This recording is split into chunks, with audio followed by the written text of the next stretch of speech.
To God be the glory in Jesus' mighty name. Amen and amen. I love you all so very much, and I thank God for the manifestation of life that you all truly are. Amen. Now, I believe that ever so strongly that the Lord is reconciling, according to Colossians 1 and 20, is reconciling all things through the shed blood on the cross. We're in the season of reconciliation, and the Father is reconciling all things to himself. Marriages, people, he's reconciling animals, trees, things in creation, is reconciling it unto himself once again. Because you know why? Things have been given away to either corruption, to death. That was not the will of the Father. There are some things that have been planted that is not the will of God. And according to Matthew chapter 15 verse 13, it says, whatever my Father has not planted, it shall be what? It shall be uprooted. Now, I believe just not too long ago, I was sharing something on my community channel where I was basically sharing about swords, which the Father has been releasing in the clouds. Yeah, there are some pictures basically with the Father releasing swords. There were swords that he was placing in the sky. And we have to understand that the word of the Lord is sharper than what? Any two-edged sword.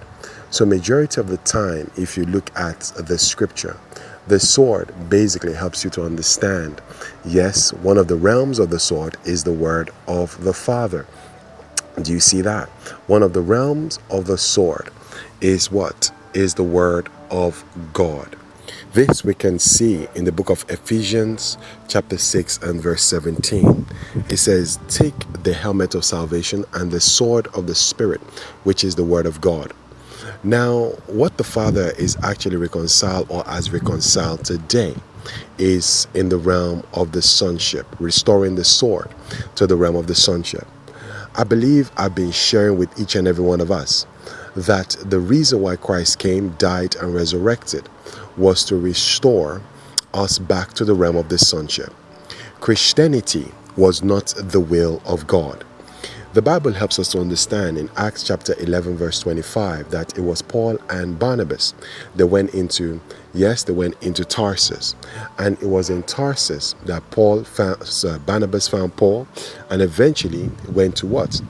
Together they went to Antioch, and it was in Antioch the disciples were called Christians. So now you can see where the change of identity happened. The disciples were called Christians. Do you hear that by the Spirit? The disciples were called Christians. So now you can begin to understand that when Jesus chose the 12, he called them disciples. He never called them Christians. But then the people in Antioch decided to call them Christians. Jesus in the book of Matthew and chapter 24 was basically speaking prophetically. Can we look at this scripturally? Matthew chapter 24 and verse 5.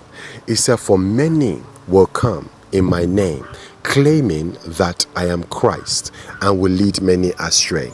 So you can see that in the realm of Christianity, yes, because Jesus prophesied about it in Matthew 24, and it came to pass in Acts chapter 11. He said, many will come in my name. Christianity came in the name of Jesus Christ. But look at the reason why there is so much deception in Christianity.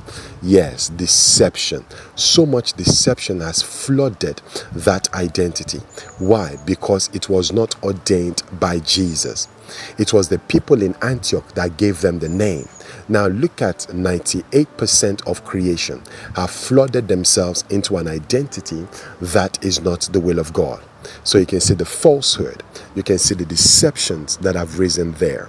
Now you can see why Jesus is now manifesting onto creation to bring people out of that identity back to their true identity. And what is that identity? For God so loved the world that he gave his only begotten Son. So Jesus died and resurrected that we might be called the sons of God.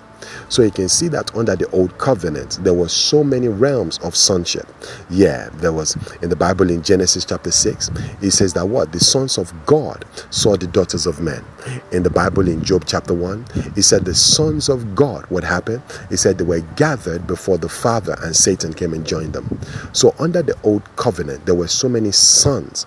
But the truth about it is there was no, yes, there was no particular dimension that could tell them that this is what the sonship was all about until Jesus Christ came. So now Jesus has come, died and resurrected to reconcile us into that identity. Why? Because in Colossians chapter 1 verse 15, it said the Son is the firstborn. Do you see that? Yes, is the firstborn in creation, which is Christ Jesus. So now you can see why all sons now have to look to Jesus.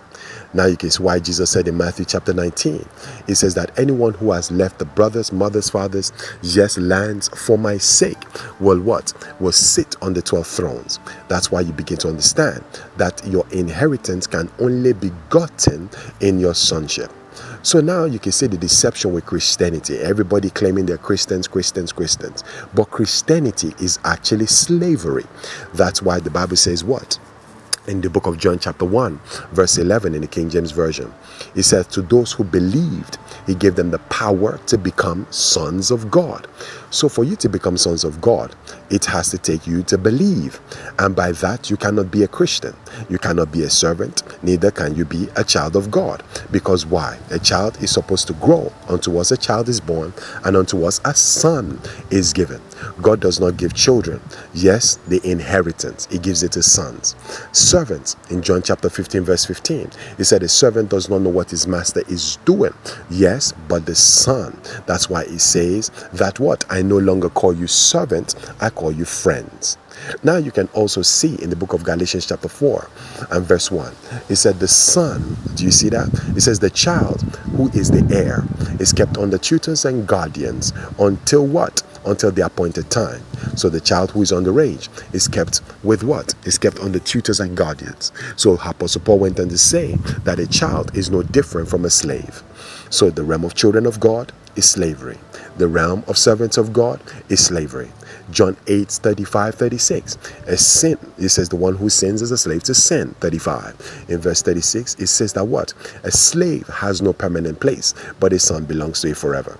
So any other identity other than your sonship is actually slavery. Do you see that? So that's why the Lord is here to reconcile, because the deception has gone on for too long, where people believe that they can inherit everything in what? In Christianity. But they can't, because God does not give inheritance to slaves. So for that reason, you can see why it seems that the realm of the sonship has not been in creation for a long time. I believe I shared a prophetic word here that the last person who came into the realm of the sonship basically released all manners of evil into creation. They released all the 7 sins, the 7 deadly sins. Can you see that? Greed. Can you see envy? They released all of that. Some of them, they did it for the sake of money. Yeah, for greed and all of those things. So you can see that the realm of the sonship was shut down for a long time. But the Lord is bringing reconciliation to that. So now you can see even the sword of the Spirit was lost in the realm of the sonship. That is why most people don't give credence to the sonship. They affirm it, but they are not able to walk in it, because it seems like that realm, yes, has no power right in it, even though they claim that it does. And indeed, there was no authority in that realm, because why? Yes, it was given away. Now, the Lord basically helped me to understand this altogether. Yes, I believe it was a realm that a revelation the Father gave in regards to a movie. And by that in itself, it basically helped to understand that there was a man and a woman. They were there together. You know, the man was basically in charge, yes, of that realm, and he had the sword with him. And all of a sudden, he had a woman that he was supposed to get married to. And by that, he gave the woman the sword, and the woman basically lost the sword. Do you see that in itself?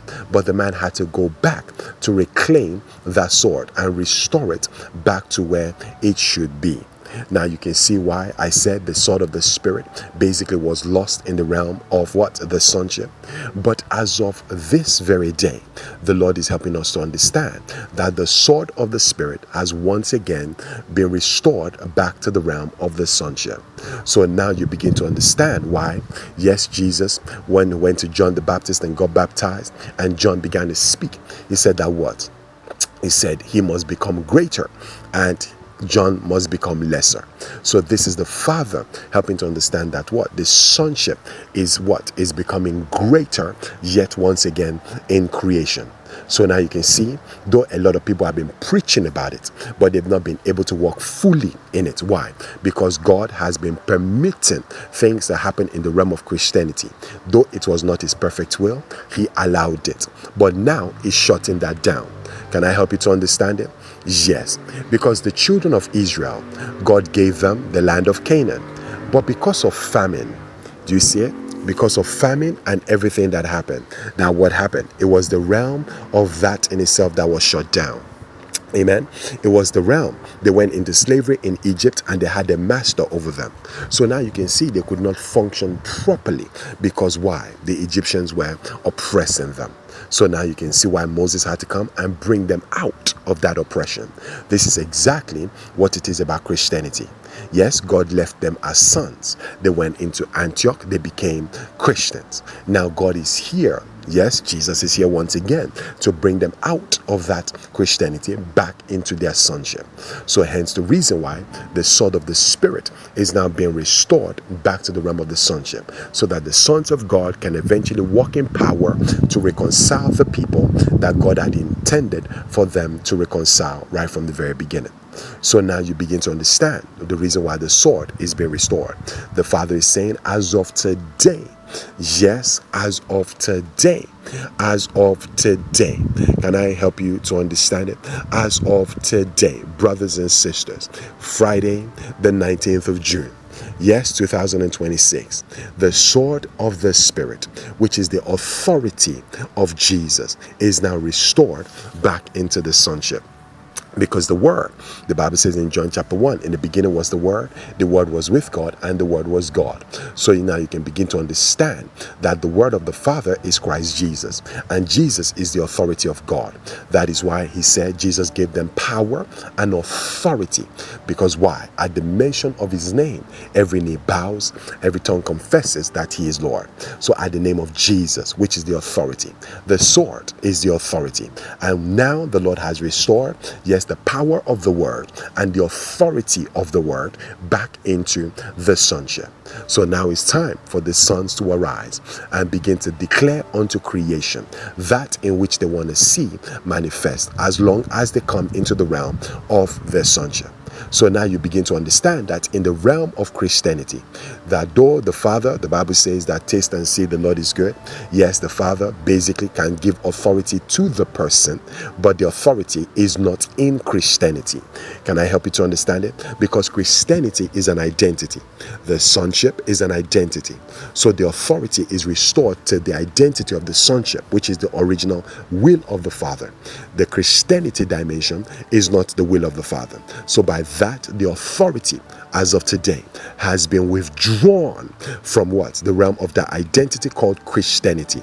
So as long as people identify as Christians, there is no authority with that. If they are basically released to offices in the realm of Christianity, there is no authority in that.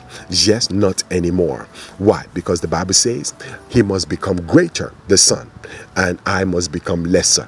Can you see that in itself? So the Christianity realm, the servant realm, the child realm, they become lesser. Now the authority and the power is basically resonating in the realm of the sonship as it becomes greater. So the Father is once again elevating the realm of the sonship, and it's becoming greater. So for people to be able to walk in that, they have to leave Christianity to come into the sonship, for them to be able to walk in the fullness of the authority of the Father. Colossians 1:19. For it pleases the Father that the fullness may dwell. So the fullness of the authority is in the sonship, not in Christianity. So brothers and sisters, congratulations. I bless each and every one of you, and I thank God for you, and I bless the Lord for the magnificence of his holy name. You all are the perfection of my Father who art in heaven. So if you're in the realm of the sonship, congratulations, because from today the authority of the Father begins to manifest in that realm altogether. Amen. That is why the Bible says he has given you the authority that whatever you bind on earth is bound in heaven, and whatever you loose on earth is loosed in heaven. Amen. In Jesus' mighty name. God bless you, because you're the blessedness of the Father, and I appreciate you. Amen and amen. Remember, I love you all. Stay blessed.